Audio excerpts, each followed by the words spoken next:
Inter paper leak, ఫోన్లో photo తీసి పంపారని అనుమానం. పరీక్షా కేంద్రానికి వచ్చిన నిర్మల్ ఏఎస్పీ సిబ్బంది స్క్వాడ్ మొబైల్ స్వాధీనం.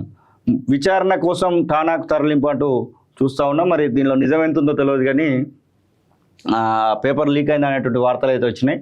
నిర్మల్ జిల్లా కడెం ప్రభుత్వ జూనియర్ కళాశాలలో ఇంటర్ ద్వితీయ సంవత్సరం విధులు నిర్వహిస్తున్న సిబ్బంది ప్రశ్నపత్రాన్ని ఫోటోలు తీసి బయటకు పంపి జవాబులు తయారు చేయించి కొంతమంది విద్యార్థులకు అందించారనే ఆరోపణలు వెలువెత్తుతున్నాయి.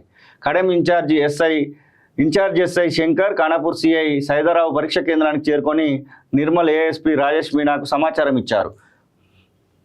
ఇది నిజమా కాదా ఏంటనేది ఇంకా బయటికి రాలేదు కానీ ఇది చక్కర్లు అయితే కొడతా ఉంది. ఇంటర్ పేపర్ లీక్ అయిందని చెప్పేసి ఆదిలాబాద్ సంబంధించి ఉమ్మడి ఆదిలాబాద్ సంబంధించినటువంటి వార్త ఇది.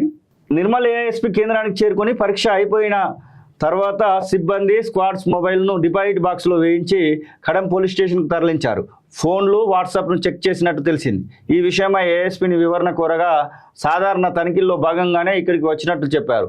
దీనిపై ఉన్నతాధికారులు పూర్తి స్థాయిలో విచారణ చేపట్టి బాధ్యులపై చర్యలు తీసుకోవాలని విద్యార్థుల తల్లిదండ్రులు కూడా డిమాండ్ చేస్తున్నారంటే అది మరి నిజమా కాదా అనేది మాత్రం ఇంకా బయటికి రాలేదు.